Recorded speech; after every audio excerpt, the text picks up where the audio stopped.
Hello. Sustainable investing is being challenged like never before. The war in Ukraine and inflation, the highest it's been for a generation, have upended the investment landscape, leading to the gloomiest global market conditions for a decade. Add in also a flurry of climate-related disasters and heightened concerns around energy security. As we look to 2023, is sustainable investing still a priority? Well, joining me is Jenn-Hui Tan, Head of Sustainable Investing at Fidelity, with your outlook. What are clients telling you? So I think what's really interesting is how the priority on sustainable investing is not going away. You can see that the ESG universe is reorienting itself through debate and development. And despite the market volatility, our clients' interest in sustainable investing continues to grow. And I think we saw a similar effect happen through the pandemic, where we thought that the focus on healthcare and the focus on vaccine delivery would make people take focus away from ESG. But again, the opposite thing happened, and actually people have doubled down on it. I think something very similar is happening now. The climate crisis is here. You couple that with energy security, and the need and demand for clean energy has never been greater. But the trade-off for the companies we invest in is how do you survive today and stay in business versus investing to decarbonize for tomorrow. And that's a transition and that's a journey that we're very keen as an asset manager to support the companies we invest in on. A balancing act. They can't do one or the other. They've got to do both. That's exactly right. Let me talk to you about one aspect that perhaps isn't the most glamorous, but it is extremely important. That's regulation.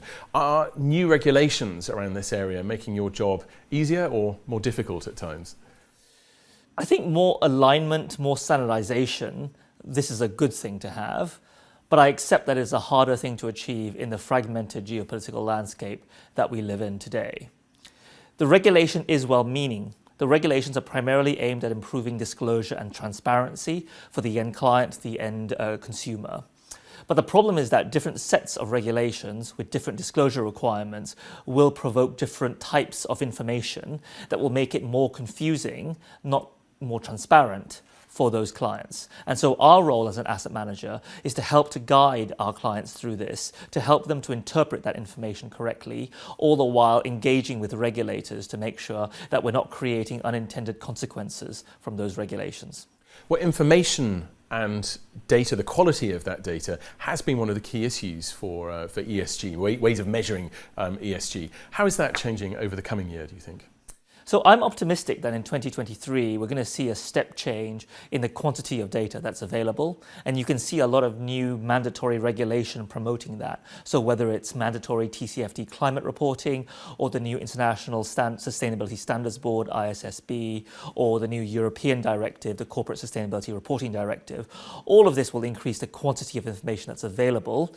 The onus is now on us as investors to make use of that information correctly and draw the right conclusions about the companies that are on a genuine transition path. Now, different topics are going to require different types of measurements. So I'll give you one example. We've been working in a pioneering field of bioacoustics to try to measure the sound production and sound variation of animals in different landscapes to understand the scale of biodiversity loss in different types of forested areas. And this will hopefully contribute to our understanding of the impact that the companies have on the environment and nature. So having to become quite creative, actually, in how you measure the data to come up with things that are really robust. That's right. Now, let's finally look at your prediction for 2023 as we look at sustainable investing. Where do you think we'll be in a year's time?